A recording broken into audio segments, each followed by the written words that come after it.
Hoy quiero llevarte a una de esas ciudades mágicas de la historia, a uno de esos lugares fantásticos que existió en la antigüedad y que marcó un antes y un después en el género humano. Prepárate bien, acomódate, porque nos vamos a Mesopotamia. Embarcamos por el Éufrates rumbo a la ciudad de Uruk.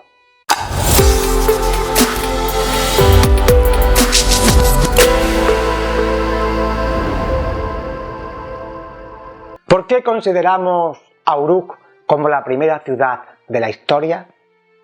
Todo el mundo a simple vista sabe hoy en día que es una ciudad y no dudaría en ponernos decenas de ejemplos si le preguntamos. Pero si tuviéramos que definirla en su marco histórico y discernir entre lo que es una verdadera ciudad o lo que es simplemente el agrupamiento de muchas personas viviendo en un determinado lugar con grandes edificios, con monumentos, etc., la cosa cambia, porque no hay una definición clara y sencilla de lo que es una ciudad. Pero para que una ciudad surja, no basta solo con una gran cantidad de personas, de casas y de edificios. Se necesitan bastantes más cosas. Primeramente, la ciudad no se forma de manera aislada, sino que necesita pequeños núcleos y pequeños pueblos cercanos que dependan de ella y de los cuales también ella se beneficie. Por ejemplo, como lugares de producción de materias primas o como lugares de fabricación de víveres. La ciudad, entonces, es el punto de conexión de todos esos núcleos, de todos estos enclaves que la rodean. Además, la ciudad debe tener un sistema de organización burocrático, un amplio número de profesionales que se repartan el trabajo y se especialicen en ciertas tareas. Tampoco puede faltar en la ciudad un grupo de personas que se ocupen del orden y de la defensa, como puede ser un ejército o una policía. Como veremos, Uruk cumple con creces todos estos requisitos. Pero, ¿dónde estaba Uruk? Uruk se encuentra en el sur de Mesopotamia, que se corresponde con la actual Irak. Estaba situada en la ribera oriental del río Éufrates, conectada directamente con el río a través de varios canales fluviales y puentes. Parece ser que la bajada del nivel del mar pudo haber dejado en torno al 4000 a.C. una gran cantidad de tierras fértiles que antes no existían. Pertenece a la civilización sumeria, que ya hemos tratado extensamente en otros vídeos y que te recomendamos que luego veas para ampliar más conocimiento, ya que en este monográfico no nos podemos parar a profundizar en la cultura sumeria y solamente nos vamos a centrar en Uruk. Los primeros restos de Uruk fueron descubiertos en el siglo XIX, concretamente en 1844, pero no sería hasta inicios del siglo XX cuando se harían ya unas excavaciones más serias, más profundas, que fueron poco a poco arrojando datos cada vez más sorprendentes y nos han permitido reconstruirla. Uruk no es solo una ciudad, sino que son muchas ciudades construidas unas sobre otras desde más o menos el año 5000 a.C. hasta el 3000 a.C. Hablamos por tanto de 2000 años de ciudades Uruk con hasta 18 estratos arqueológicos, es decir, que tenemos información de una capa sobre otra de ciudades. Aunque la zona estuvo habitada desde al menos el 5300 a.C., no será hasta más o menos el 3800 a.C. o el 3300 cuando pueda ya decirse que Uruk cobra entidad de una verdadera ciudad. En esta época se constata el invento de la escritura y los sistemas de contabilidad, hechos ya que nos permiten otorgarle el título de primera ciudad de la historia. Llegó a tener unas 250 hectáreas, con una zona amurallada de unos 6,5 kilómetros, que según cuentan los mitos, fueron construidos por el mítico héroe Gilgamesh. Se calcula que su población pudo rondar entre los 50.000 y los 80.000 habitantes, siendo solo superada en el mundo antiguo por Babilonia. Según la lista real, de carácter mítico, Uruk fue fundada por Mesqui-an-Gasser y luego le sucedieron Enmerkar y Lugalbanda. En la Biblia se afirma que su fundador fue el mítico también Nemrod.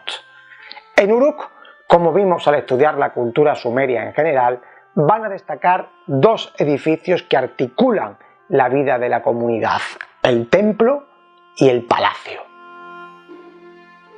El templo no solamente servía como lugar de culto o morada del dios, sino que era un centro financiero en toda regla, con capacidad para hacer préstamos o también para cobrar impuestos, administrar sus propias tierras, tener sus propios esclavos que las labraban, o en otros casos también daba esas tierras en arrendamiento. Incluso se dice que pudo tener sus propios talleres de artesanía en sus instalaciones. Para ello, el templo tuvo que desarrollar un fuerte aparato burocrático que estuvo fuertemente también jerarquizado. En Uruk destacaron el templo de Eanna y el Zigurat de Anu. Aunque el templo tenía su jerarquización de religiosos, en la cúspide sacerdotal estaba el rey, al que se identificaba como parte de la realeza que había bajado del cielo, teniendo por tanto el rey un carácter divino. A su vez, el palacio era la residencia de este rey o lugal.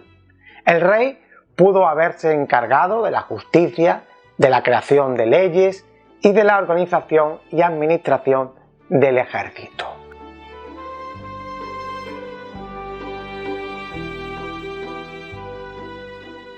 Tanto los palacios como los templos fueron adornados con ricas estatuas, frescos y mosaicos. Su economía se fundamentaba en la agricultura, sobre todo. Era luego complementada con la ganadería, la pesca, el comercio y la artesanía, donde destacó el uso del torno y un gran nivel en la creación de vasijas de cerámica. En Uruk sobresalió como nunca antes el comercio, y posiblemente a ello se debió su gran auge. Sus relaciones comerciales llegaron a enclaves como la actual Siria, Anatolia o Irán. El desarrollo de su agricultura le permitió obtener un gran excedente de trigo y de cebada que la élite luego aprovechaba para intercambiar por productos de lujo que no existían en sus tierras, como por ejemplo podían ser madera, piedras semipreciosas, oro o plata, que sirvieron como dinero.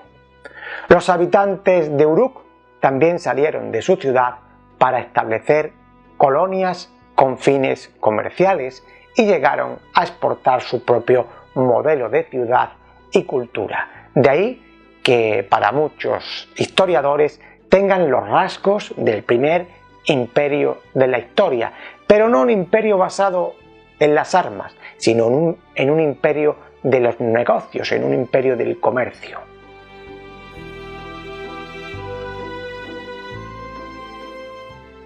Además de los templos había espacios públicos como pueden ser plazas y foros. También se reunían los habitantes en las tabernas. Por entre sus calles podríamos encontrar barberías, talleres de alfareros, metalistas y curtidores, tabernas y establecimientos donde se vendían alimentos o se conspiraba. Las casas solían ser de adobe, ya que la madera y la piedra no eran abundantes en aquella zona. Tenían por lo general 3 habitaciones y un almacén, y en la parte subterránea se enterraba en las primeras épocas a los muertos con ricos ajuares.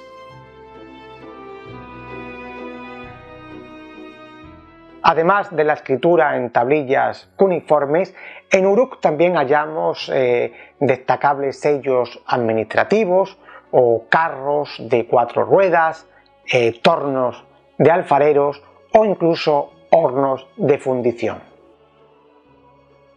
La ciudad de Uruk perdió su importancia a partir del 3000 a.C., pero parece que estuvo habitada hasta el siglo VII, aunque ya sin protagonismo alguno y alejada de toda la grandeza del pasado. Como hemos visto en otros vídeos, el turno le tocaba ahora a otras potencias.